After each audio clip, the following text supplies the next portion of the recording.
Hi everyone and welcome back to Cloud Hero with Alain. Just as a reminder, here we're learning AWS Cloud Security out loud. If you've been riding along with me so far, thank you very much. I appreciate you. This is episode 3 and today we are diving into something that quietly runs the show behind the scenes, and I'm referring to IAM, Identity and Access Management. Now, imagine AWS is this huge high security building and IAM is the front desk security guard. It decides who gets to come in, what doors they can open, and what they are allowed to do once they are in the building. This is what I understood from my reading, and honestly it clicked for me once I saw it this way. Every time someone or even an automated process tries to interact with anything in AWS, IAM steps in and asks 3 basic but critical questions. Who are you? What are you trying to do? And are you even allowed to do it? That is really essential. IAM works like a digital security checkpoint. It checks who is trying to access AWS, verifies their identity, and then decides exactly what they are allowed to do and where they are allowed to go. It is not just about blocking access, it is about giving just enough access. IAM is designed to make sure that users, whether they are humans or machines, only get the exact permissions they are needed and nothing more. And the reason that matters is because in the cloud, everything is connected. One overly permissive account or one forgotten access key can become a huge vulnerability. IAM here helps close those gaps. IAM works using identities, and there are 3 main types that we will eventually run into it. We have IAM users, IAM groups, and IAM roles. The first one, IAM users. These are individual accounts, like for you, me, or any teammate. This account will provide us with our own credential and limited permissions. The second one is IAM groups.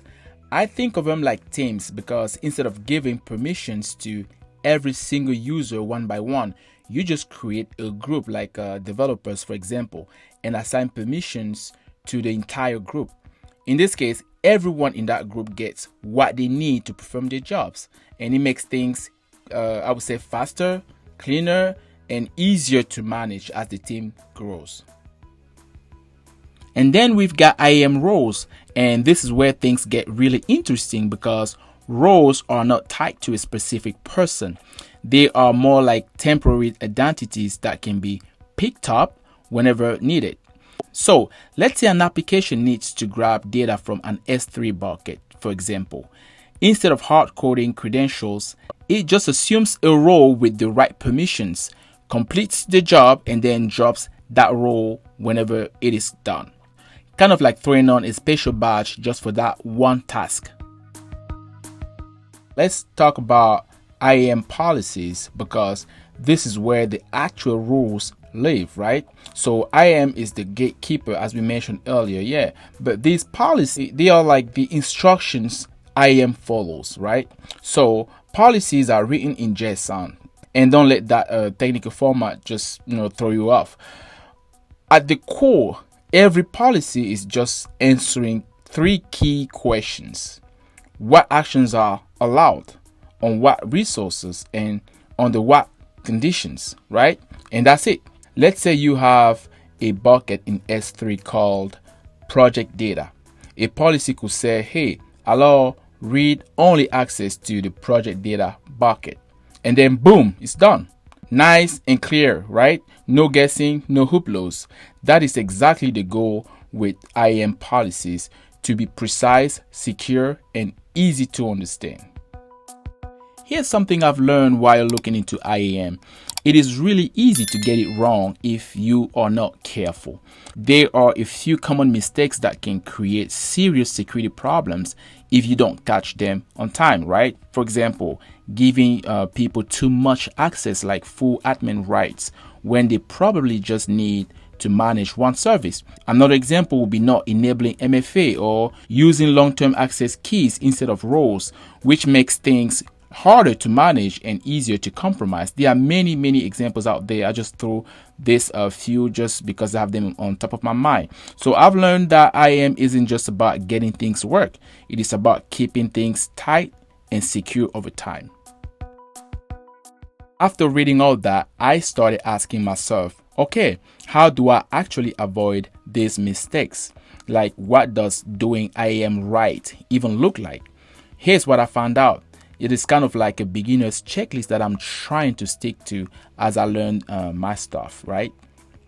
The first on my list is always turn on MFA because this is an additional layer of protection. The second one is stick to the principle of least privilege, which basically means don't give more access than someone actually needs. Give them the bare minimum to perform their jobs. The third one is use IAM roles instead of hard coding credentials. This was a big haha moment for me because roles are safer and easier to manage over time, right? So the next one on my list is regularly review your permissions because what made sense last month might not make sense today, right? Finally, never store credentials in your code, ever. Why? Because it is a real security risk. That is the IAM best practice list that I came up with, and I'm trying to live by this as I'm learning this stuff. Hopefully it helps you too. All right, so that is IAM, or at least what I've been able to figure out so far without breaking anything. IAM may not be the flashiest part of cloud security, but it is absolutely essential. Why? Because it is kind of like the plumbing of AWS, right?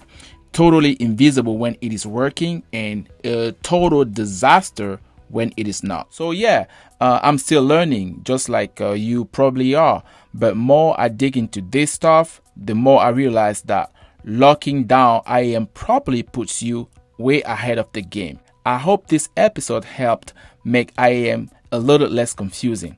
Thanks for listening. I'm Alain and that has been Cloud Hero.